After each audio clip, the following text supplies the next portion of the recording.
special deal. So I think the combination of the club, which gave me first more, and then the ball who sign up. So you want to receive because it's your not My me. Go I didn't card magically learn and how that to special video swing from fast Jeff or anything like then that. text golf guys to 64600. Vero is definitely Again, text the word golf guys. fast. One word, no It's spaces. launching, 64600. a You'll little get a higher text than with the the info Elixir. about this amazing tool. So and when you register, we think it's we're going to send you Jeff's give people amazing that, video. that little Do it extra now. yardage. Golf guys. And the control on it's incredible. We're getting, people just started getting their early shipments of it, and the reviews coming in are really positive.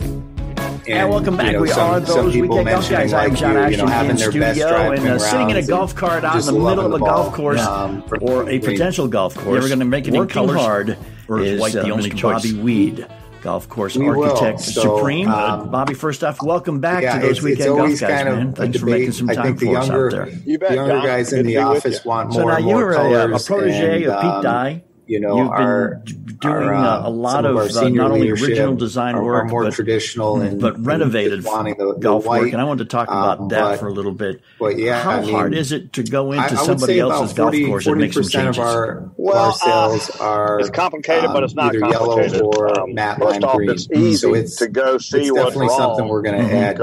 Just right now, we've got it available in white Vero, but both the Elixir and the Avant. So it's fairly easy to ride around a golf course. How do you break down the market for those the three models you've got now? You can typically go in on an existing golf course with some help from the superintendent we tend to promote the Avant for members. Slower swing speeds, some of the beginners, bottlenecks, some of the problems, some of the issues, whether it be agronomic, whether it be playability, $20 a dozen, you can't go wrong. Right. So if a lot of it is that, fairly obvious. Is worried about losing a lot of golf balls or spending a lot of money. Sometimes you need to it's a phenomenal get a drone up in the air and get some footage and study it a little bit. The best way I found is to play the golf course and get more intimately familiar with the golf course. We used to just have the Elixir. There's no better substitute and now with the playing a golf course. You can ride it, can kind of gear for the faster swing speeds. Play it, you don't get the full not to feel. say someone every golf course has some flow a slower to it, swing but speed typically isn't on going to see renovations, benefits of it. It's just I think when we had the Elixir golf course that's been designed that by was a somebody phenomenal that's still tour living ball for without slower swing first players. letting them know that I'm coming on site. It's just professional courtesy. Sure, a lot might of have been a little handicapped by it anymore, but not anymore with the Vero. It's hard to fully understand what their intent is. But every type of golf course typically brings and draws that out. Market share has been, but nonetheless, increasing geometrically with you guys. And you come down and take a look at it. I didn't see anywhere. Now I see everywhere.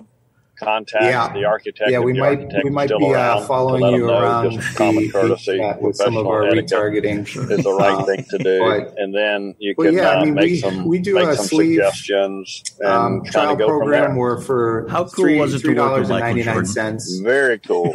You can try either the Elixir or the Avant. having been the architect and designer of Grove 23, which is such a cool name for a private golf course. Do you think you'll be invited to play? Because I understand that it's his course, it's totally private, and you only play it if he invites you to come play. That has gotten a lot of OnCore Golf well, that's probably true. And I get a little bit of try it, we know they'll be back. Pretty much have an open invite, definitely open invitation. I mean, can you bring friends, man? And you guys have been working your butts off. I'm in South Florida. Whenever I'm in South Florida, for a while now, and it's just nice to see people with ambition actually make it, because the golf ball business is not an easy business to get into. You have a few very large competitors that could throw tons of money. I mean, they could give their stuff away for a couple of years if they wanted to, and put you all out of business if they needed to. It's kind of a 36 holes be done brave of you to actually enter into that business with his pals, buddies. Yeah, it's challenging, and I think so. He's got a a lot of our listeners out there with small businesses of the golf course. They face the same practice facilities from, and the 800-pound gorillas. They're in every industry, but being kind of a smaller boutique just so passionate about golf ball company, it's quality. It's quality over quantity. Did you for us. Take any bets with him when you played? The expertise and the engineering and you the can advanced typically get all the action you want into our golf balls, and only having 3 SKUs. I heard that's true. You live in Florida. You do a lot of work in Florida. I would think Florida with a flat terrain and sandy composition and a water table so close to the top, it would be hard to build a golf course. If you have not tried an OnCore ball, ball, it certainly has its challenges. You got to try it. That's just my own humble yet nevertheless expert opinion. And you can, Steve, shameless self-promotion.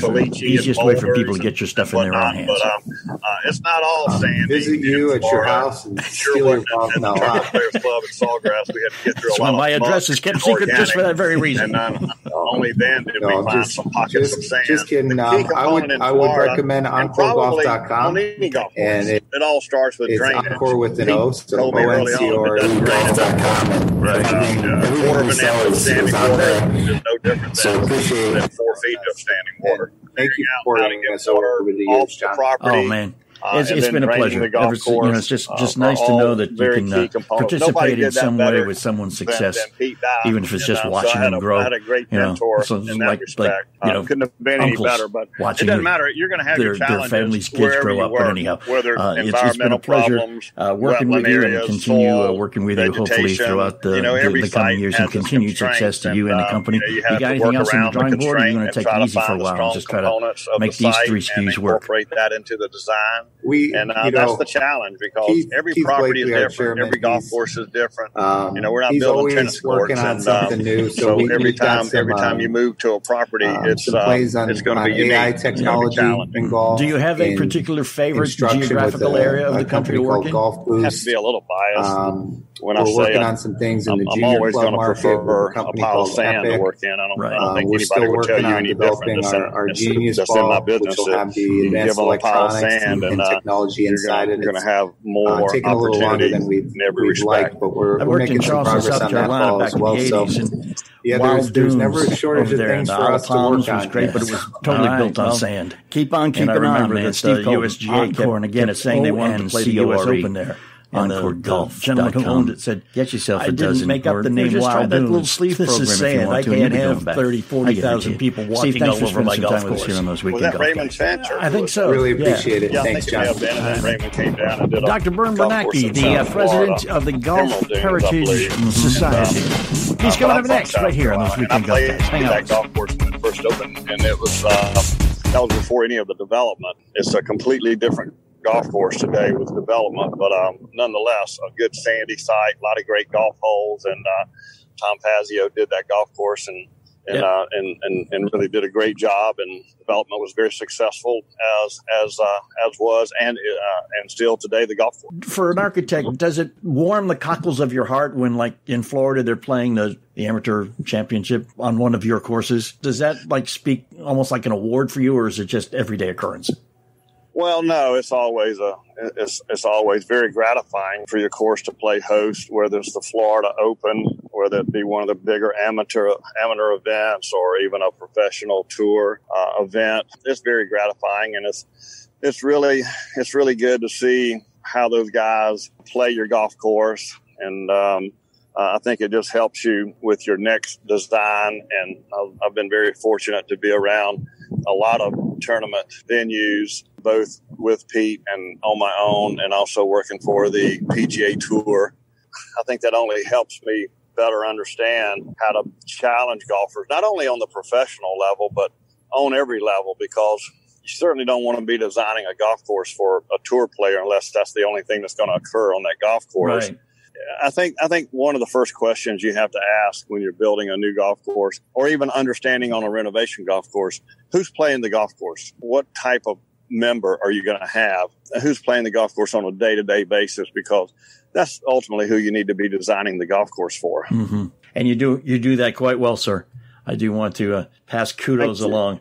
Golf courses are evolving all the time. I don't think anybody gets it right 100% on the first go round. Every golf course is deserving of some tweaks and modifications. Donald Ross lived at Pinehurst, number 2.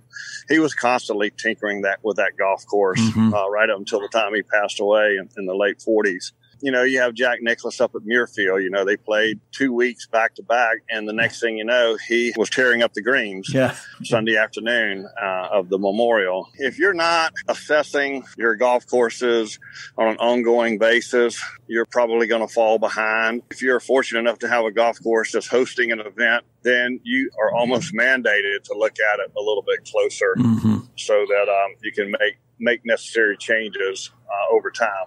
Bobby, I know you're working, man, and I appreciate you taking some time to speak with us. Bobby Weed, golf designer, architect, builder, all-around golf guru kind of guy, because you play kind of well, too, from what I understand.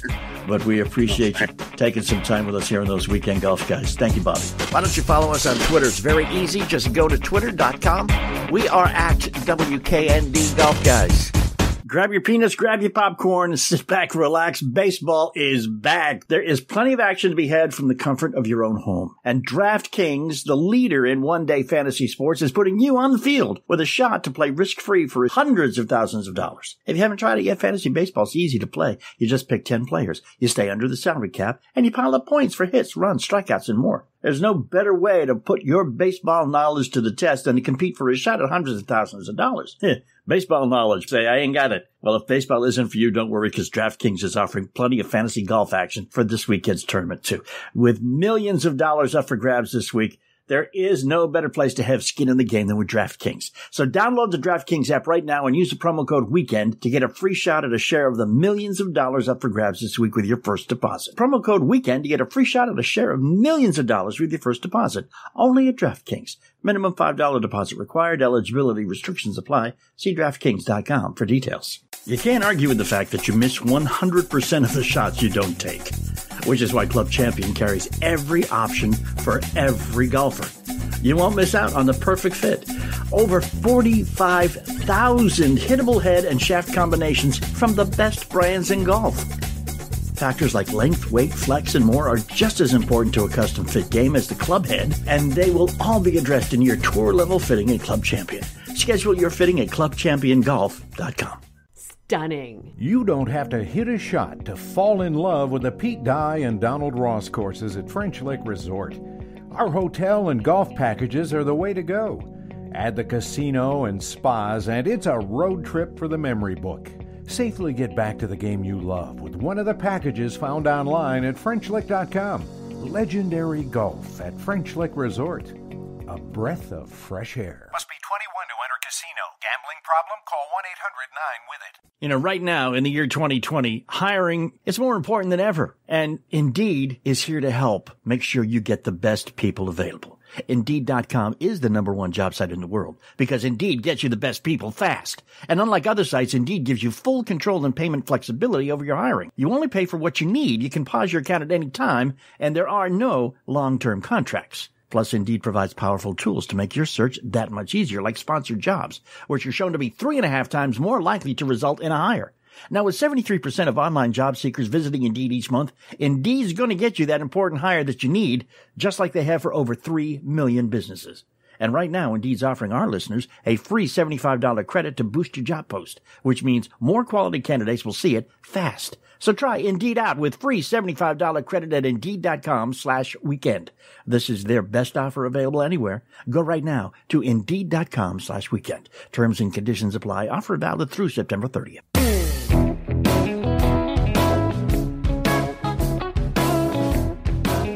Of course, we have a Facebook page, Facebook.com/Golf Guys. We would love it if you were to go there and like us. Facebook.com/Golf Guys.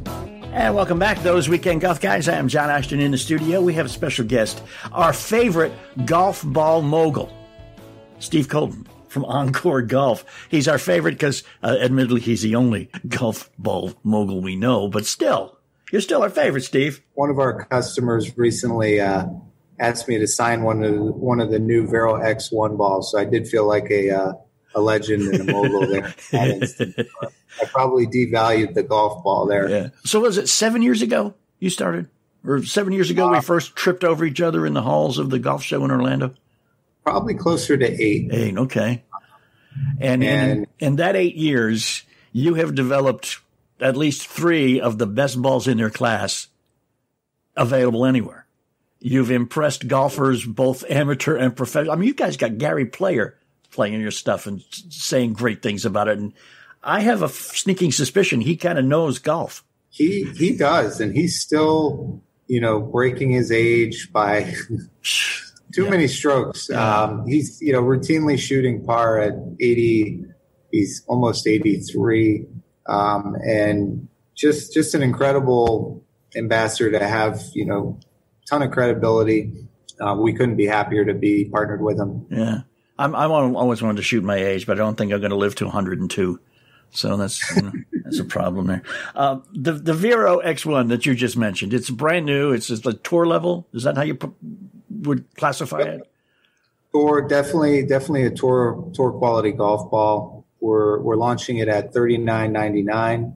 Okay. For the price point, but it's 4-piece golf ball, cast urethane cover, perimeter weighted, with our unique patented technology in that mantle layer, which for the average golfer, for the better golfer, just means more forgiveness off the tee, more fairways, more greens, better scores, and it's just a phenomenal all-around golf ball. Yeah, I got my first dozen, and I say my first because normally I say I got a dozen, but then I started playing it, and so now it's my first dozen. It does say limited edition. Is it going to be around forever, or is it just like the box artwork that's limited? Yeah, no, it's kind of like the first run, if you will.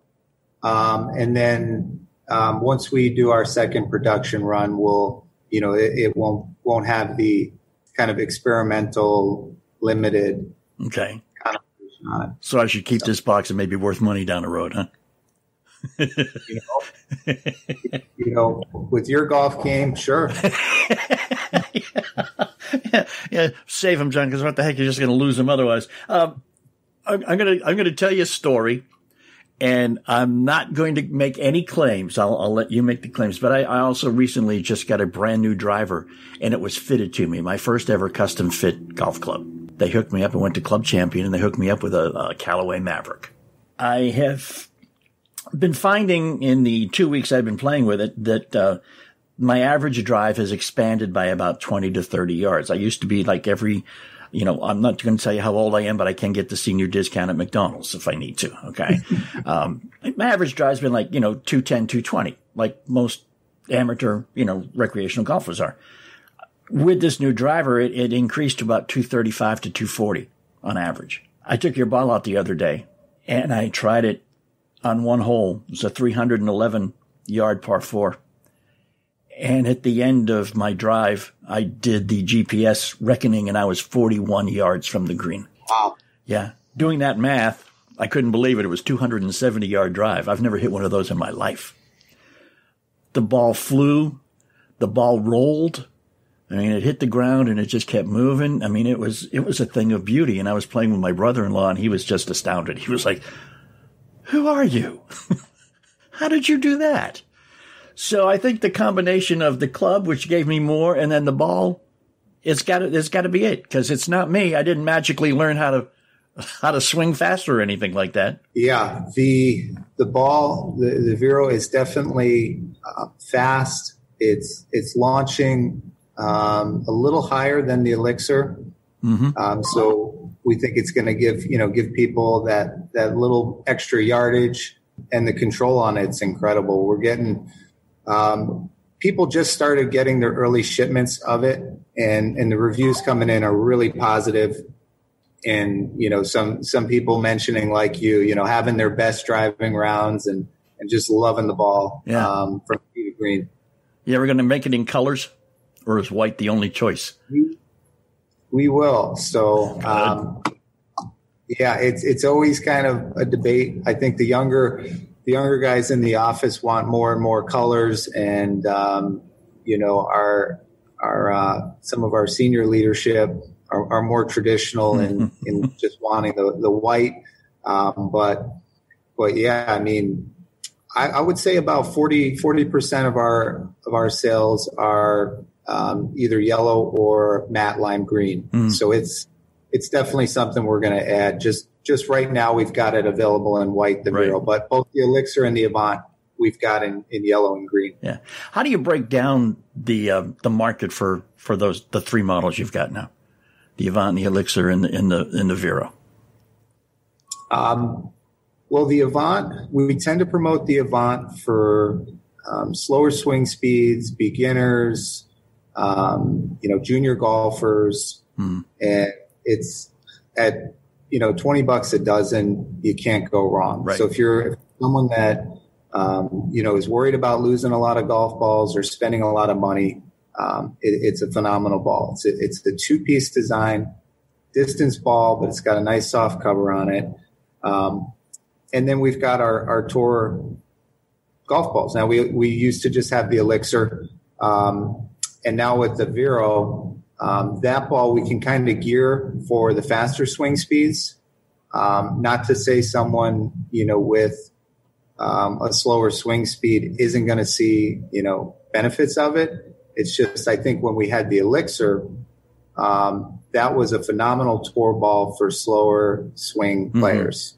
Yeah. The faster swing might have been a little handicapped by it, but not anymore with the Vero. So we've got really a ball for every type of golfer. Yeah. And market share has been increasing geometrically with you guys. Used to be I didn't see anywhere. Now I see everywhere. Yeah. Yeah, we might be following you around the internet with some of our retargeting, but yeah, I mean we do a sleeve trial program where for $3.99 you can try either the Elixir or the Avant, and that to be honest is a loss leader for us because it costs us more than that just to ship it. Not even factoring in the cost of the golf balls. So, but that has gotten a lot of OnCore golf balls out there. And once people try it, we know they'll be back for more. Yeah, definitely will. I mean, it's a great product, man. And you guys have worked your butts off, for a while now. And, it's just nice to see people with ambition actually make it, because the golf ball business is not an easy business to get into. You have a few very large competitors that could throw tons of money. I mean, they could give their stuff away for a couple of years if they wanted to, and put you all out of business if they needed to. It's kind of brave of you to actually enter into that business. Yeah, it's challenging, and I think a lot of our listeners out there with small businesses, they face the same threats from the 800-pound gorillas. They're in every industry, but being kind of a smaller boutique golf ball company, it's quality. It's quality over quantity for us, right. And being able to put the expertise and the engineering and the advanced materials into our golf balls, and only having 3 SKUs, we can make sure each product we launch is top of the line and something people are going to love. The best it can be. That's it. Steve Coulton, OnCore Golf. If you have not tried an OnCore ball, you got to try one. That's just my own humble yet nevertheless expert opinion. And you can, Steve, shameless self-promotion. Easiest way for people to get your stuff in their own hands. Visit you at your house and steal your balls. No, that's why my address is kept secret, just for that very reason. No, I'm just kidding. I would recommend OnCoreGolf.com. Okay. And it's OnCore with an O, so ONCORE golf.com, and everything we sell is on there. So appreciate you promoting us, and thank you for supporting us over the years, John. Oh man. It's been a pleasure. It's just nice to know that you can participate in some way with someone's success, even if it's just watching them grow. It's like uncles watching their family's kids grow up. But anyhow, it's been a pleasure working with you, and continue working with you hopefully throughout the coming years, and continued success to you and the company. You got anything else in the drawing board, or you're going to take it easy for a while and just try to make these 3 SKUs work? We, Keith Blakely, our chairman, he's always working on something new. So we've got some plays on AI technology in golf, in instruction with a company called Golf Boost. We're working on some things in the junior club market with a company called Epic. We're still working on developing our Genius ball, which will have the advanced electronics and technology inside it. It's taken a little longer than we've liked, but we're making some progress on that ball as well. So, there's never a shortage of things for us to work on here. Yeah. All right. Well, keep on keeping on, man. Steve Coulton, OnCore. And again, it's OnCore, OnCoreGolf.com. Get yourself a dozen, or just try that little sleeve program if you want to, and you'll be going back. I guarantee it. Steve, thanks for spending some time with us here on those Weekend Golf Guys. Really appreciate it. Thanks, John. All right, man. Dr. Bern Bernacki, the president of the Golf Heritage Society. He's coming up next right here on those Weekend Golf Guys. Hang out with us. Grab your peanuts, grab your popcorn, and sit back, relax. Baseball is back. There is plenty of action to be had from the comfort of your own home. And DraftKings, the leader in one-day fantasy sports, is putting you on the field with a shot to play risk-free for hundreds of thousands of dollars. If you haven't tried it yet, fantasy baseball is easy to play. You just pick 10 players. You stay under the salary cap, and you pile up points for hits, runs, strikeouts, and more. There's no better way to put your baseball knowledge to the test than to compete for a shot at hundreds of thousands of dollars. Baseball knowledge. Say, I ain't got it. Well, if baseball isn't for you, don't worry, because DraftKings is offering plenty of fantasy golf action for this weekend's tournament, too. With millions of dollars up for grabs this week, there is no better place to have skin in the game than with DraftKings. So download the DraftKings app right now and use the promo code WEEKEND to get a free shot at a share of the millions of dollars up for grabs this week with your first deposit. Promo code WEEKEND to get a free shot at a share of millions of dollars with your first deposit. Only at DraftKings. Minimum $5 deposit required. Eligibility restrictions apply. See DraftKings.com for details.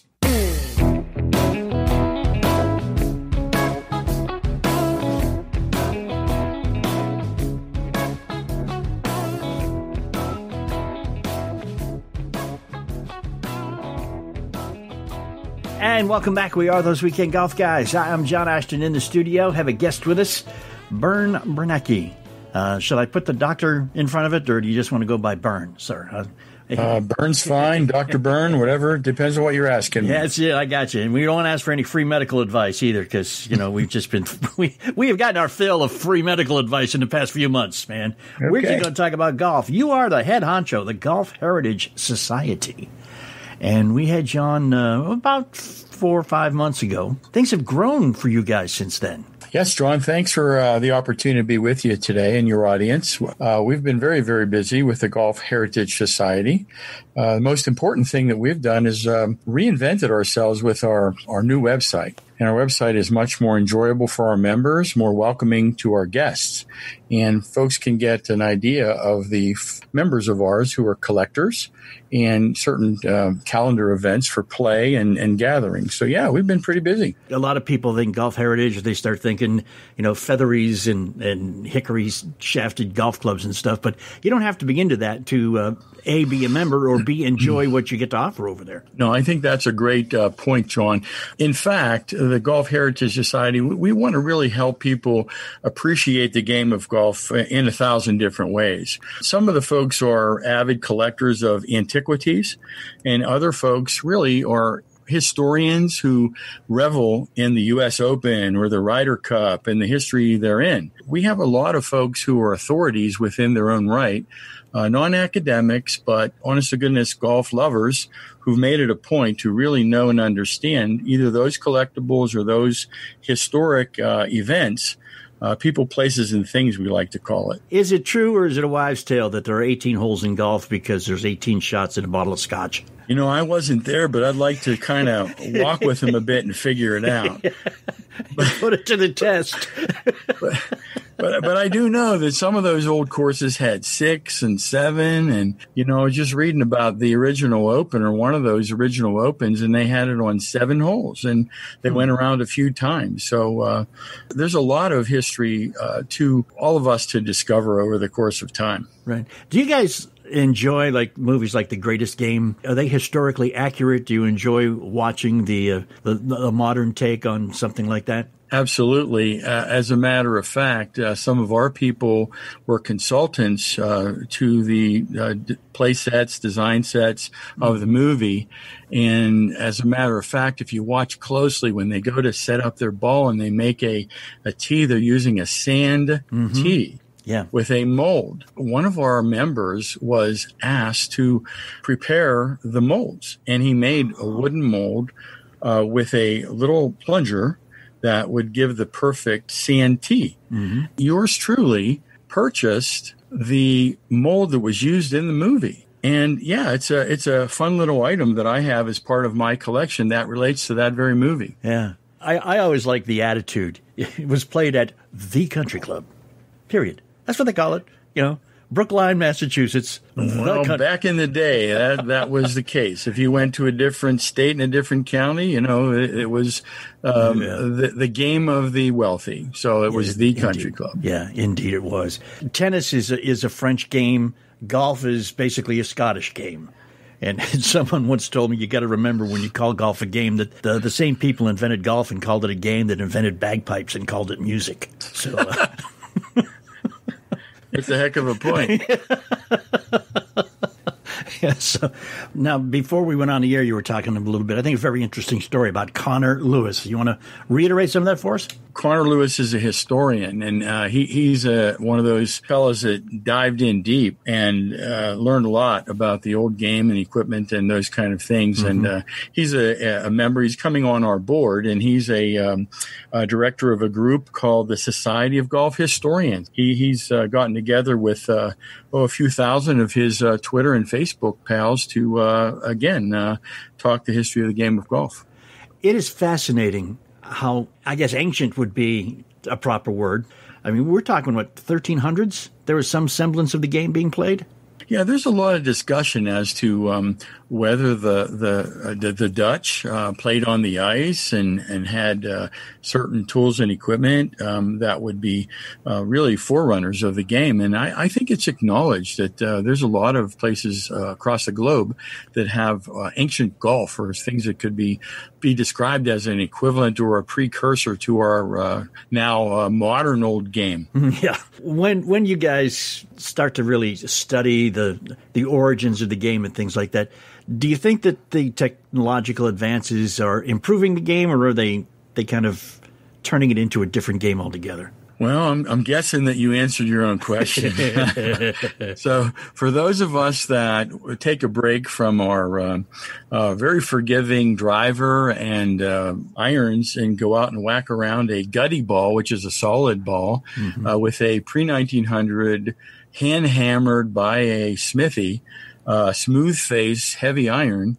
But when you hit it perfect, it goes perfect. Yeah. So, golf is golf. And when you hit that ball, it may only go 122 yards full blast and not 300. But, the courses, we make them shorter, and the greens, we grow them longer so that the replica experience is there for all of us to enjoy. Yeah, but again, I think when you hit it perfectly is the operative consideration there.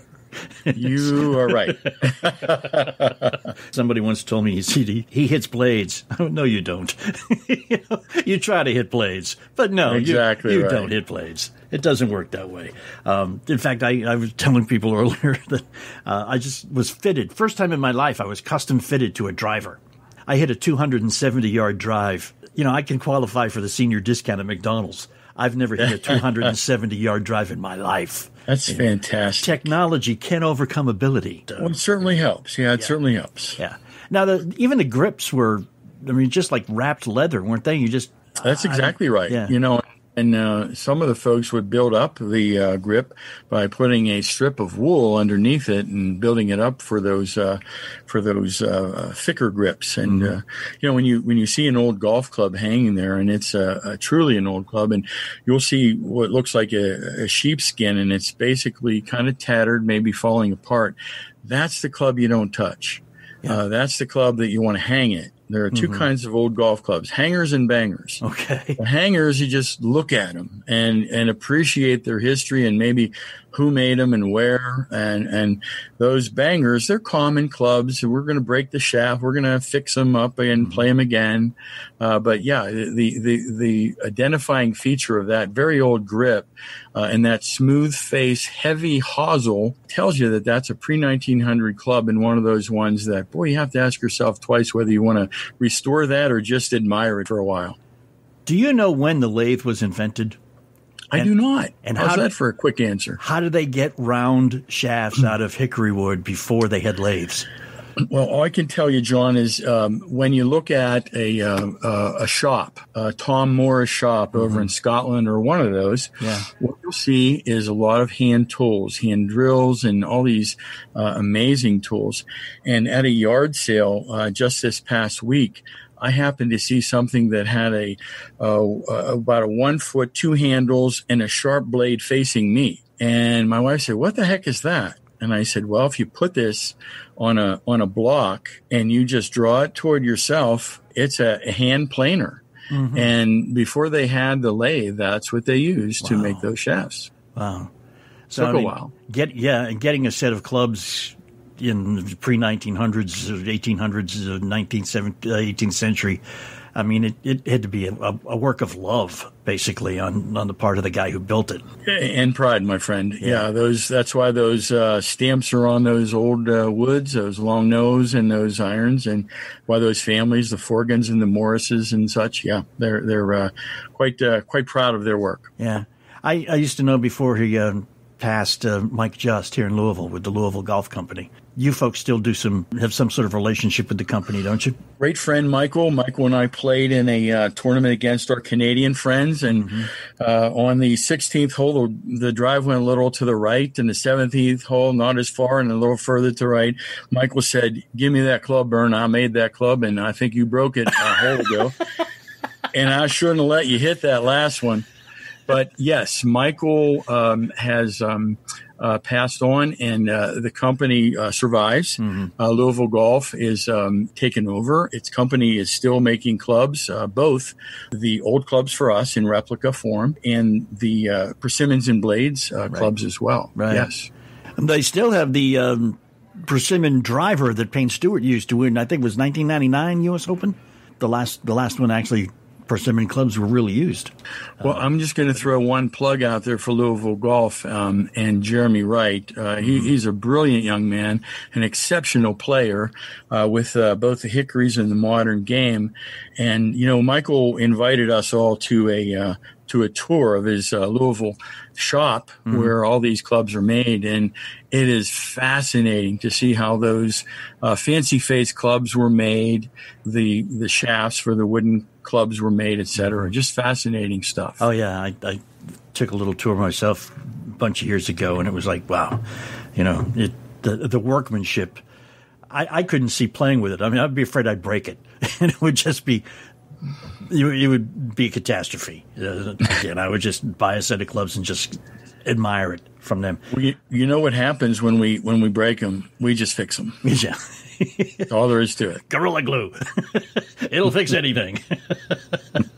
Bern, how about some shameless self-promotion? Because we're running out of time here. How do one join your organization? How do they get information? Where are you? And all that kind of good stuff. John, I'm hoping your entire audience will join the exciting Golf Heritage Society made up of players, historians, artists, and all those who love the game in 1,000 ways. We welcome you to come to our website, golfheritage.org. It's the place to go to look around and get a feel for who we are and how we are, and take a look at some of our old postcards and fascinating things in the way of collectibles and people that you want to meet. So join us at golfheritage.org. Fantastic. And how much longer are you going to be in charge? Well, I'm in month 8. Of 24. So I'm a third of the way through my tenure as president, and our strategic plan is going well. We're very excited. There's a lot of outreach going on, collaboration with other golf-centered societies, the Donald Ross, Travis, etc. So, yeah, the entire golf world is our oyster. Fantastic. Just a quick aside. Here in Kentucky and Indiana, they make a big deal out of every golf course that was designed by Donald Ross. Specifically, like French Lick, it's the Donald Ross course. I played at the Biddeford Saco Country Club in Saco, Maine. They have a little plaque on the first tee. It says the first 9 holes of this golf course were designed by Donald Ross. And that's the only mention. It's not on the scorecard. It's nowhere. And it's just like, okay, well, it's in New England. It's probably one of about 487 golf courses Donald Ross designed in New England. And that's he did a lot there, yes. Yeah, that's just the way New Englanders are. If it's important to you, you'll know it, and that's what counts. But Dr. Bern Bernacki, who is the president of the Golf Heritage Society. You know, our door's always open, Bern. Come on in anytime you got anything, because we love talking golf, modern, ancient, in between, whatever. Well, we'll think up something for next time, John. Thanks so much for having me. You're quite welcome, and thanks for spending some time with us here on those Weekend Golf Guys. And hang out. We'll be right back. Would you like to get all this stuff a couple days early and totally commercial free? We can make that happen. Patreon.com/Golf Guys. Patreon.com/Golf Guys. For as little as $1 a month, you can become a sponsor and a patron, and we would appreciate it immensely.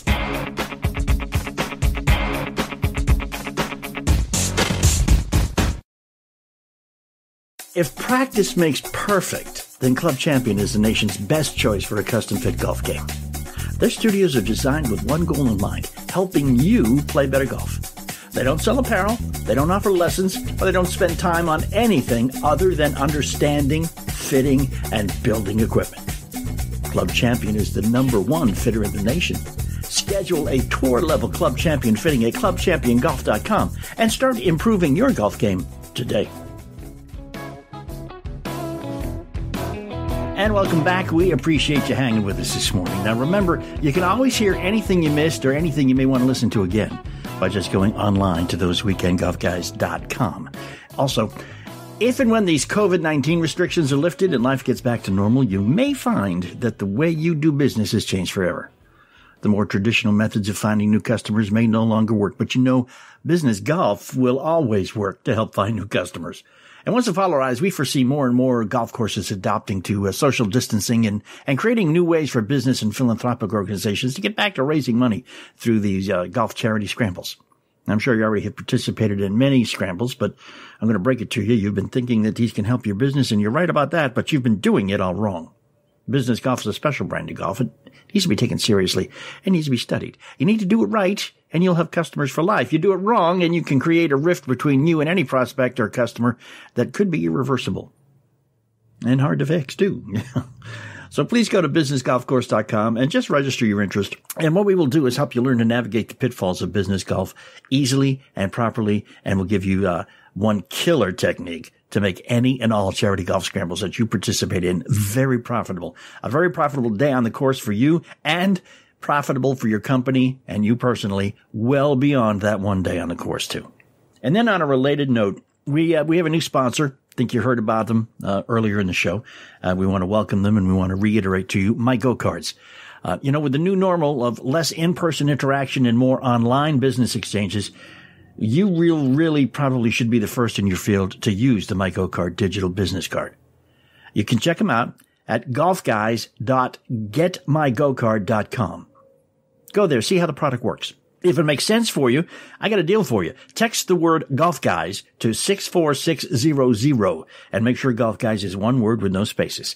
Okay, and what will happen a few seconds later is you'll get some info on how the MyGo card can work for you and your business immediately. Plus, we'll send you a free copy of Jeff Smith's most popular video, The Hinge and Thump Method, which is a foolproof technique to extricate yourself from any bunker you find yourself in. You get out the first time, the every time, okay? And make more money with a digital business card. Info on MyGo card and that free video from Jeff Smith just for taking a look. Text Golf Guys to 64600. Follow us on Facebook, facebook.com/Golf Guys. And again, those Weekend Golf Guys, you can hear a podcast version of the show anywhere podcasts are heard. Everywhere podcasts are heard. Pick up a club, take a lesson, whether it be an old club or a new ball or an old ball, and go out and play some golf. In this week's bonus material, we go back to the first weekend of August in 2016, and Jeff's going to explain for the umpteenth time, and louder for those in the back, how to aim properly. Hey, thanks for hanging through the break. We are those Weekend Golf Guys. Audioboom.com, Golf Talk America Network, or just a simple search for Those Weekend Golf Guys. ThoseWeekendGolfGuys.com. Check out the website. Go to Facebook.com/Golf Guys and like us there, or follow us on Twitter at WKND Golf Guys, and you won't miss out on anything we're doing, including some pretty cool videos that Jeff is putting together to help everybody learn. Now, earlier in the show, Jeff mentioned his run-in with a bunch of engineers. Yep. and the idea that if your club face is to the right, that's where the ball's going to go, unless it's going to start swinging to the right, at which point it's going to go to the left, and that just gets everyone confused. But one of the things that really confuses people is when they set up, being able to tell without attaching something straight to the club face and seeing where it points, exactly where the club face is pointing. Does that make sense to you? Yeah. So here's a thought for you. If you're practicing, certainly not when you're on the golf course, but when you're practicing, if you can't attach something to the face, you can put something down right in front of the face, like, say, a cell phone. Mm-hmm. You can leave the face of the club exactly where it is, knock the ball away. I do this with putting, and I do this with when I'm working with students out on the range, is if they're curious as to where that thing really is and what it looks like, I'll just take the long, skinny end of my cell phone and lay it down and put it right up flush against their face so that the phone extends outward into wherever it is pointed. And then I have them pull the club away and walk behind and look at that, and then they go, oh, I didn't know I was that far off. And so you could do it with, let's say you don't want to use your cell phone, but you want to, use something else. Pick anything. Take a golf tee. Most people have those laying around on the driving range. Just take the head of the tee and press it up against the leading edge of the face, and wherever that thing points is wherever the club face is pointed. It's a great tool. Everybody's got them. They're laying around all over the driving range. Pick a few of them up. Use them as, proof that says my club face is pointed here as it sits on the ground, so that way they can look at it and know what it is they're looking at and kind of calibrate themselves to that. Because most people, what they think is straight isn't at all where they think they're pointed. Yeah, exactly. The perception that you get from over a club or behind a club or whatever when you set up is very far off from reality in many cases. Yeah, and the truth is that it's really delivery that we care about the most, but the truth is that for the most part, we are really good at aiming and delivering to about the same place. Mm-hmm. And as we all know, it's really about where you delivered it to. Right. I could aim 20 yards right of where I wanted my ball to end up and still get my ball to end up there all the time. Or I could aim it 20 yards left and aim it there, because that's what happens when people are out there trying to play their slice. Mm-hmm. Actually, they're creating their slice, but they're trying to play it. Well, my ball always curves right, so I'm going to swing this thing, aim this thing way left, so that way I can play the accommodation. So, what I'm saying about aim is it's really helpful, although it's not the end-all, be-all, but it really does keep people swinging and having their club face facing that way, and most people's brains work that way. Mm-hmm. In terms of, okay, here's this bowling alley that I'm trying to hit it down this lane. And right. I need to keep it between the gutters. So if they have this visual in their head that they're pointed in the same direction that the club face is pointed, and that direction is their target zone, then they're all in pretty good shape mentally. And then they can try to deliver it back there and play good golf. But not every golfer does that, and not every great golfer does that. But nonetheless, the majority of golfers really probably ought to be doing that. Yeah.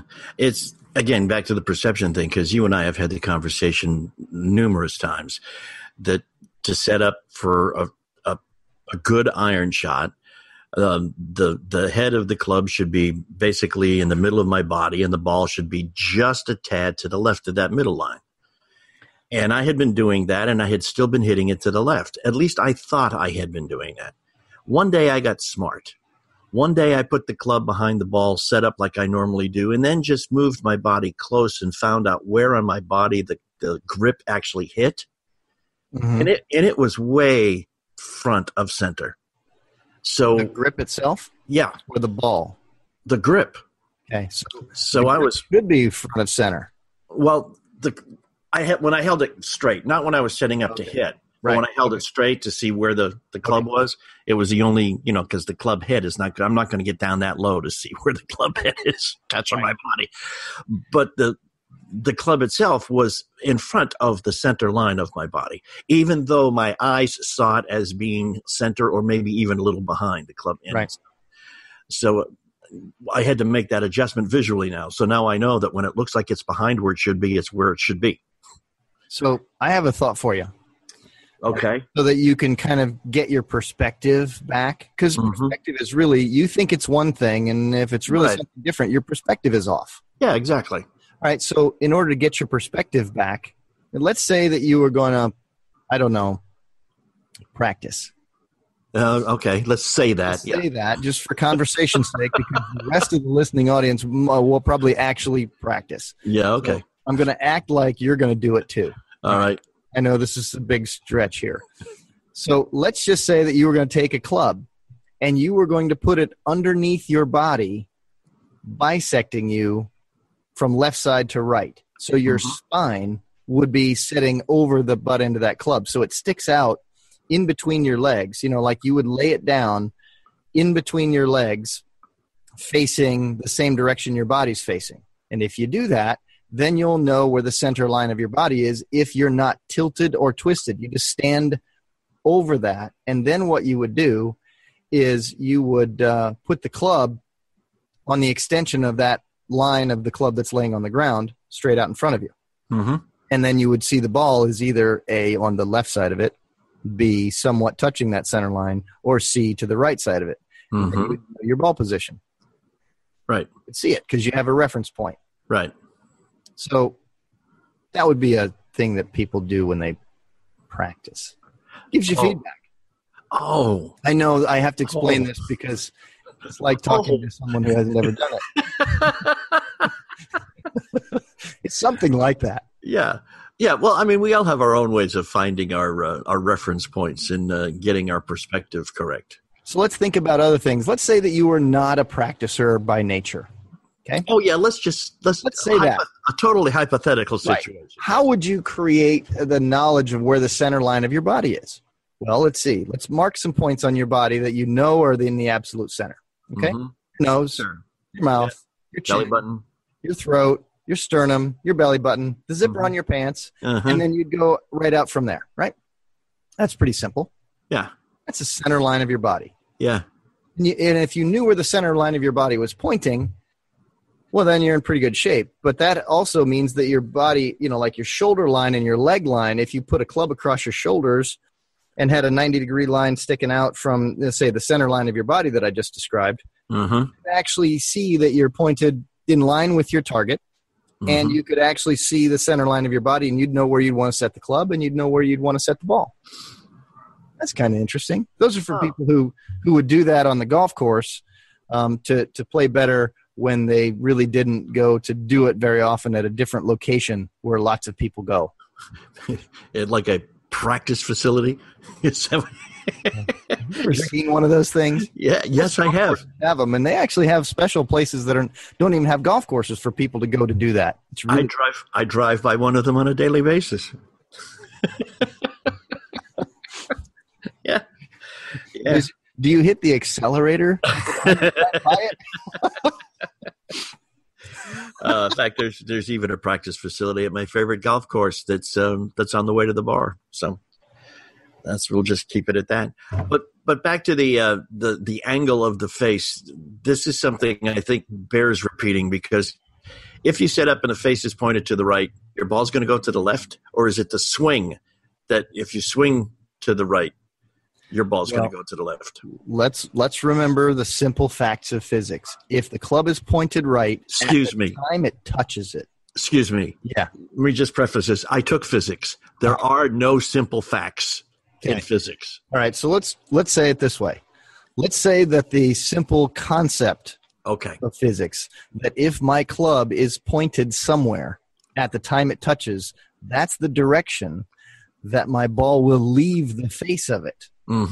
So if my club at the time it touches my ball is pointed to the right of the target line or the line of swing, the ball will leave that direction. But it's very possible that I'm having my swing go farther to the right of that target line and farther to the right of that face position, and then that will be my club swiping across the golf ball and spinning it back to the left. So it's very possible that my ball could start out to the right of the target line because my face is pointed there, and it could very possible for the ball to spin back toward the target because I'm swinging further right, otherwise known as a beautiful draw.